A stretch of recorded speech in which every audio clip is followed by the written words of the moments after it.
আজকে আমরা আপনাদের একটা ছোট্ট বিদেশ সফরের অভিজ্ঞতা শোনাবো। মানে এই বিদেশ সফর মানে একটা বিদেশে যাচ্ছি আমরা খুব অল্প সময়ের জন্য।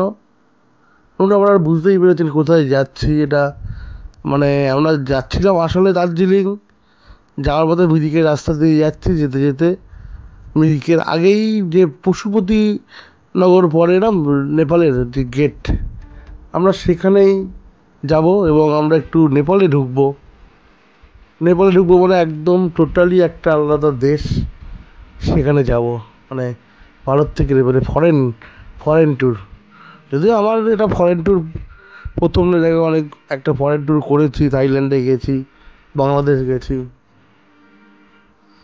আর এই আমরা এই আঁকা বাঁকা পথ দিয়ে সুন্দর সিঙ্গালীলা পর্বতশ্রেণীর ওপর দিয়ে যে শিখর দিয়ে যে শিরা দিয়ে যে রাস্তা করা, তা দিয়ে আমরা চলেছি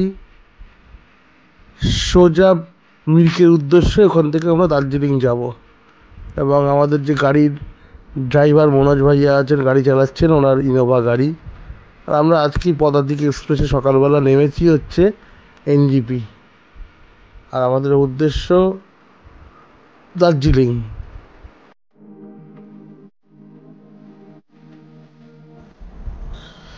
দেখুন এখানকার সিনিক বিউটিটা কত সুন্দর, চারিদিকে জঙ্গল আর মাঝখান দিয়ে রাস্তাটা বেরিয়ে গেছে ঠিক শৈলশিরার ওপর দিয়ে রাস্তা করা, সিঙ্গালীলা শৈলশিরার ওপর দিয়ে।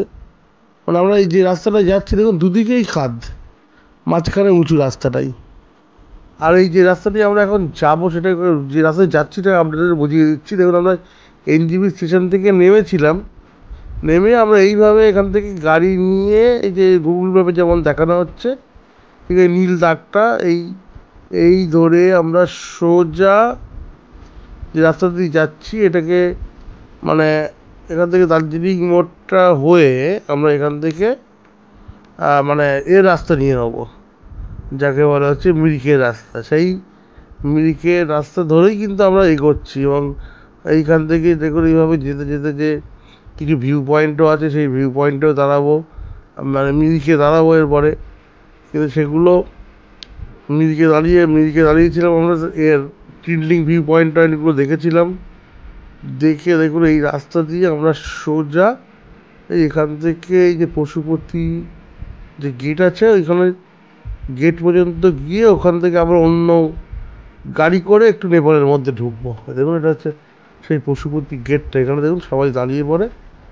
এখান থেকে আমরা এইভাবে আবার নেপালের মধ্যে ঢুকবো। এখান থেকে এই যে পশুপতির যে আপনার যে বড় গেটটা করা আছে, এখান থেকে আমরা অন্য অমনি গাড়ি করে আমরা এই ভিতরে দিকেই পশুপতি, প্রায় 3 কিলোমিটার ভিতরে যে পশুপতি নগর, মানে এটা নেপালেরই একটা মানে এক নম্বর প্রদেশেরই একটা ইলাম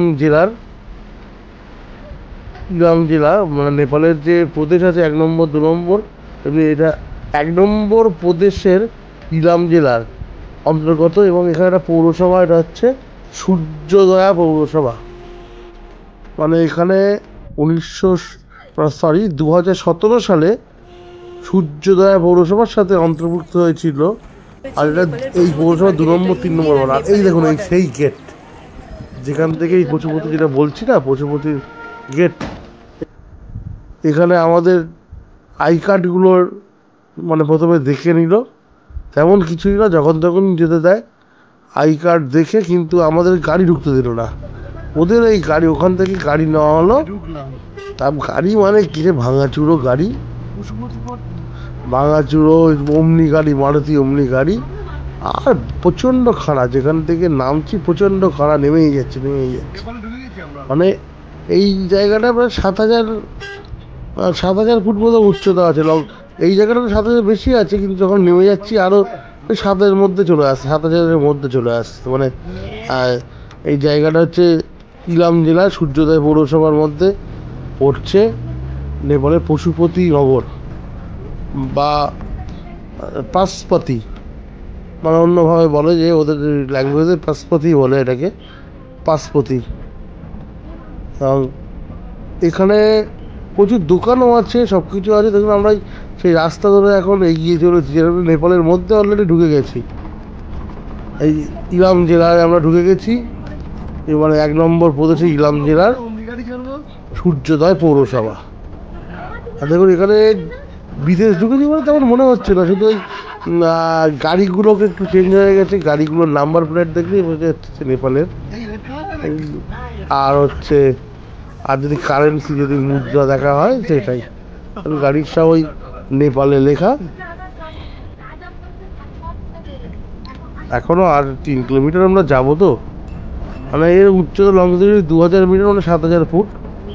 এখানে একটা ছোট পৌরসভা এটা, মানে এখানে 6000 থেকে 7000 লোক বসবাস করে এখানে। আর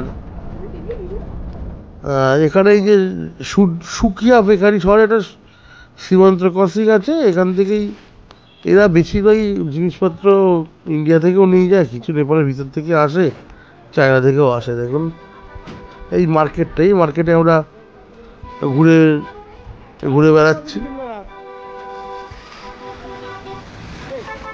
এখানে দিদি, আমি, আমার ছেলে, দিদি, মেয়ে, আমার জামাইবাবু সবাই ঘুরছি। যাই আমরা 4-6 জন আমরা যেটা ঘুরতে বেরোই।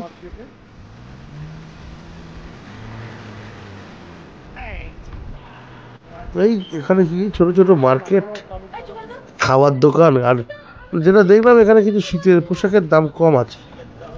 আমরা এখান থেকে একটা খুপড়ি নিয়েছিলাম, খুপড়িতে আমরা কিছু কারেন্সি নিয়েছিলাম, নেপালের কারেন্সি।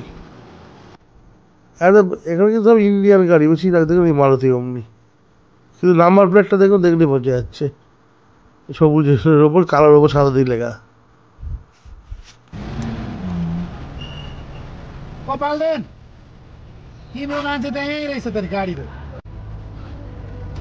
এটা একটা ছোট ব্লক, তো দেখুন এর মধ্যেই আমাদের এবার নেপাল ভ্রমণটা শেষই হয়ে গেল।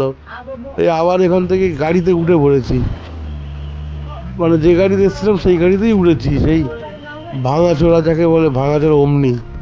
কিন্তু এত খাড়া, টোটাল রাস্তাটাই খাড়া, কিন্তু আমার ধারণা ছিল যে অমনি গাড়ি এত খাড়াতেও উঠতে পারে।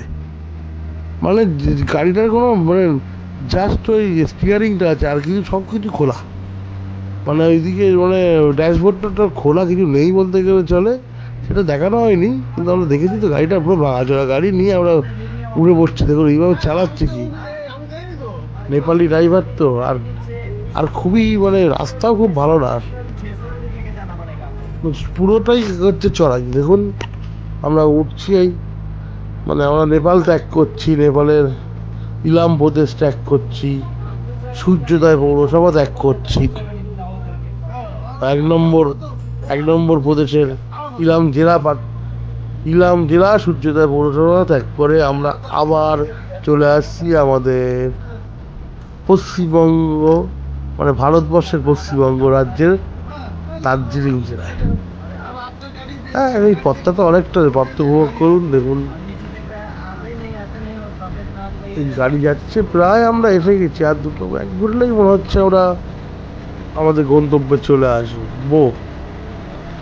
এই মাঝপথে কিন্তু খুব একটা গাড়ি মানে দোকান টোকান তেমন নেই, যেটুকু আছে ওই ওখান থেকে মার্কেটে যেতে হয়। যে মার্কেটে গিয়েছিলাম পশুপতি নগর মার্কেট, ওই পশুপতি মার্কেট বলে কিন্তু নেপালে অনেকগুলো মার্কেট আছে, কাঠমান্ডুতেও আছে, পশুপতি মন্দিরের পাশে আছে, কিন্তু এখানকার মেনলি তো পশুপতিনাথ দেবতা, মানে নেপালে আছে হিন্দু রাষ্ট্র, পৃথিবীর একমাত্র হিন্দু রাষ্ট্র ঘোষিত, এবং পশুপতিনাথ তারা বিশালভাবে পুজো করেন, যার জন্য যে কোনো মন্দিরই পশুপতির নাম দিয়ে দেন।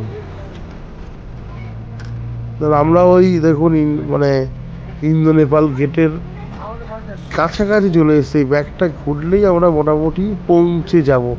এখানে বাড়িগুলো রং জঙা কিন্তু খুব, বিশেষ করে এই নেপালের বাড়িগুলো দেখুন সব রং জঙা, কিন্তু এদের যাবতীয় যা কিছু বড় জিনিস সবই হচ্ছে শিলিগুড়ি থেকে মার্কেটিং করে। মানে এদের যা সব বড় শহর বলতে গেলে কাছাকাছি শিলিগুড়ি, কারণ কাঠমান্ডুটা অনেক দূর আছে এখান থেকে। দেখুন এই আমরা এই চলে এসছি, এখান থেকে আমরা নামবো, নেমে দোকান থেকে আবার চাটা খেয়ে এবার আমাদের যে গাড়ি করে আমরা এসছিলাম এনজিপি থেকে, সেই গাড়িতে আমরা উঠবো। কারণ এই রাস্তায় তো আমাদের গাড়ি আনতে দেয়নি মানে আনলে দিতে পারতো, কিন্তু এই যে এই গাড়িওয়ালাদের তো লাভ হবে তখন, লাভ হবে না তখন। এই যে কত বেকার ছেলে এই গাড়ি চালিয়ে খাচ্ছে, এই গাড়িতে ভালো। আমাদের এই গাড়ি নিয়েছিল হচ্ছে 400 টাকা 3 কিলোমিটার পথ। এই দেখুন সবাই আমরা এই নেমে আসলাম, প্রথমে মুনমুন, তারপর যে সুদুদা জামাইবাবু সব নেমে, এবারে যে হচ্ছে ঘঞ্চু নামলো, তারপর লাস্ট দিদি নামবে। আর এইখানেই আমাদের আজকে ট্যুরটা এখানে শেষ হলো, মানে বিদেশ ট্যুর এই শেষ হলো। থ্যাংক ইউ সবাইকে দেখার জন্য, ধন্যবাদ, টাটা।